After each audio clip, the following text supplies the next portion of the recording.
अच्छा चलो अब आते हैं थोड़ा। अब हमने क्या किया था थ्योरेटिकली, अभी मैंने आपको प्रॉपर्टीज़ और फैक्टर्स पर पढ़वाए थे। तो अब हमने उसका क्या करना है, मैथमेटिकली दो इक्वेशंस आएगी जिसे द लंदन इक्वेशंस कहते हैं। उस लंदन्स ने दी थी इन 1935 में दी थी उसने 2 इक्वेशन जो एक्सप्लेन करती है, क्या करती है, superconducting, to explain superconducting state of matter. ये किसी भी मैटर की सुपर कंडक्टिंग स्टेट को वो एक्सप्लेन करेगी, ठीक है, mathematically. We know that it sample temperature is less than, हाँ हमें पता है कि अगर टीसी से लेस देन टेम्परेचर होगा तो जीरो रेजिस्टिविटी होगी या जीरो इलेक्ट्रिकल रेजिस्टिविटी होगी, ठीक है, तो सुपर कंडक्टर बिहेव करेगा, ठीक है। अब क्या करते हैं अब हम सुपर कंडक्टर मान लीजिए एक एजम्पशन करते हैं, let us assume NS be the number of super conducting electrons, ठीक है। मतलब एक कोई सुपर कंडक्टर था एक्चुअली, मान लीजिए कोई एक सुपर कंडक्टर है, ठीक है, जो उसमें सुपर कंडक्टिंग, मतलब मैंने क्या बोलता, करंट होगा ना, तो सुपर कंडक्टर बनेगा वो, जो इसमें फ्लो करता रहेगा करंट, बाद में वोल्टेज हटाने के बाद में भी। तो करंट कैसे फ्लो करता है, इलेक्ट्रॉन की मूवमेंट होती है। जो सुपर करंट यानी कि मतलब जो सुपर कंडक्टिंग में सुपर करंट फ्लो कर रहा है, वो मान लेते हैं हम सुपर, जो इलेक्ट्रॉन वो जिनकी वजह से वो इलेक्ट्रॉन है ना जो सुपर करंट फ्लो कर रहा है, उन इलेक्ट्रॉन्स को हम बोलते हैं सुपर इलेक्ट्रॉन्स बोल लेते हैं, ठीक है। तो हम क्या रहे कि लेट अस एज्यूम NS, उनका नंबर है जो वो NS मान लेते हैं, ठीक है, be the number of super conductor electrons at temperature. कब होगा ये, तो TC से छोटा होगा तभी तो सुपर कंडक्टर बनेगा, तो सुपर कंडक्टर बनेगा तभी तो वो सुपर इलेक्ट्रॉन्स या सुपर कंडक्टर इलेक्ट्रॉन्स आएंगे उसमें, ठीक है, तब तो TC से छोटा होना ज़रूरी है। Super electrons will exist only when temperature is less then TC, okay.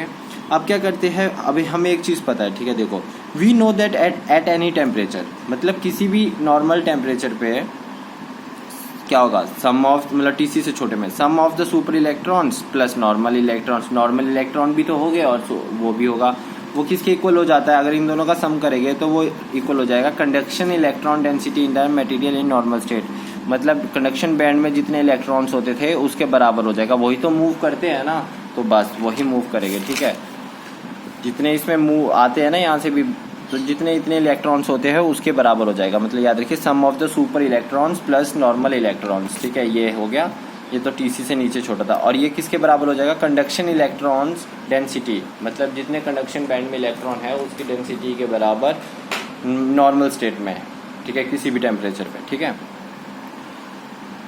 तो जैसे मैं एक एग्जांपल देता हूँ, जैसे देखिए ये है TC से छोटा जब ये है TC से छोटा जब टेम्परेचर है, तो इसमें एक होगा सुपर इलेक्ट्रॉन्स जो मैंने बताया था अभी थोड़े, और एक नॉर्मल इलेक्ट्रॉन्स हो गए। सुपर इलेक्ट्रॉन की वजह से सुपर करंट आता है, ठीक है, या सुपर कंडक्टर फिनोमिना आता है।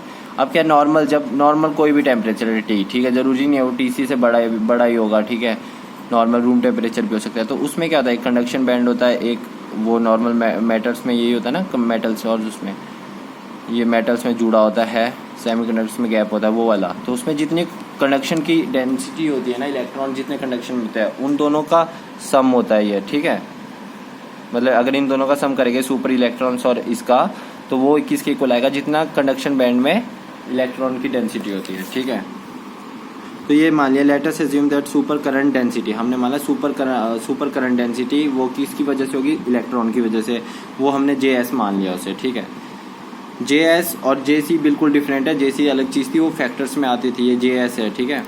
JS equals to minus NSEV, हम मानते हैं ना कि J क्या होता था, NEVD होता था, VS यहाँ पे ड्रिफ्ट वेलोसिटी है किसकी, सुपर इलेक्ट्रॉन्स की, ठीक है, और E इलेक्ट्रॉन चार्ज है, वो तो सबका सेम रहेगा, सुपर इलेक्ट्रॉनों का भी नॉर्मल का भी, और माइनस NS क्या नंबर है, ठीक है।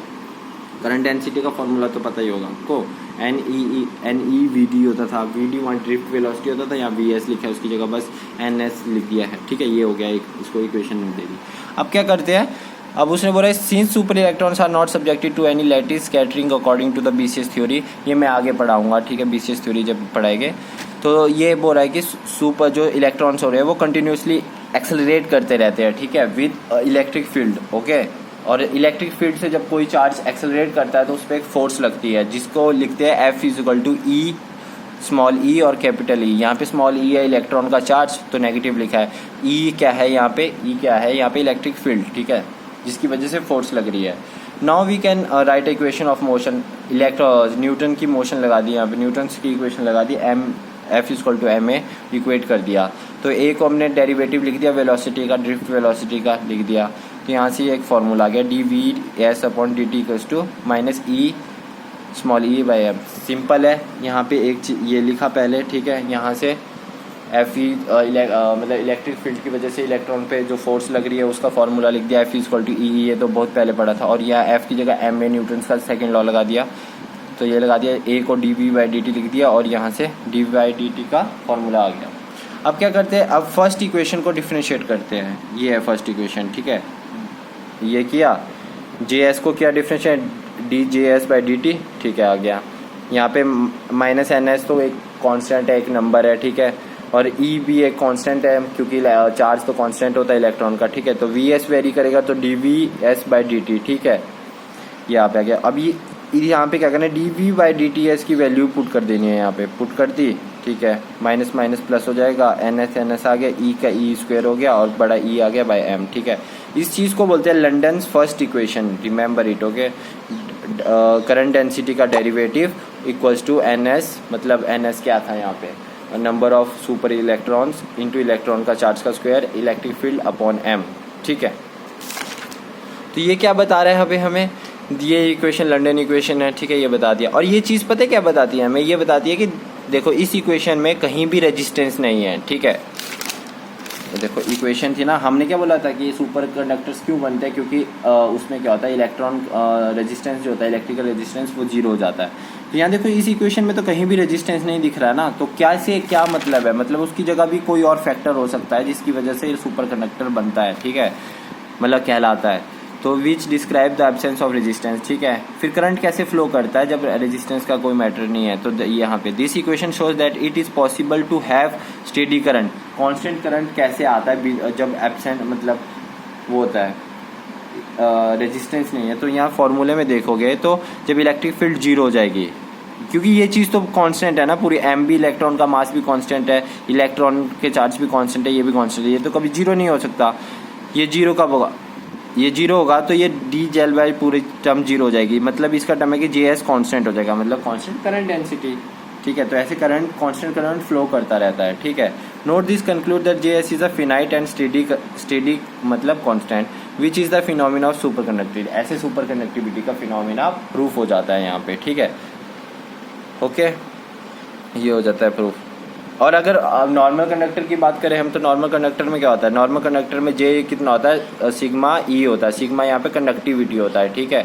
ई कितना अप्लाइड इलेक्ट्रिक फील्ड है, तो ई जीरो हो सकता है, सिग्मा जीरो नहीं हो सकता किसी भी मेटल के लिए। That no current is possible because J is equal to is zero, ठीक है। अगर ई जीरो हो गया तो यहाँ पे जे भी जीरो हो जाएगा, तो मतलब वो हो ही नहीं सकता। ऊपर क्या हो रहा था, ई जीरो होने से जे एस कांस्टेंट हो रहा था, ना कि जीरो हो रहा था। यहाँ पे जीरो हो रहा है, मतलब कोई करंट फ्लो ही नहीं करेगा, ठीक है। That no current is possible because J also become zero, it is behaviour of the material in normal state, normal state में बिहेव करता है। तो ऐसे कंडक्टर के लिए भी ये इक्वेशन फॉलो हो जाती है और सुपर कंडक्टर के लिए फॉलो हो जाती है, ठीक है। ये फर्स्ट इक्वेशन है।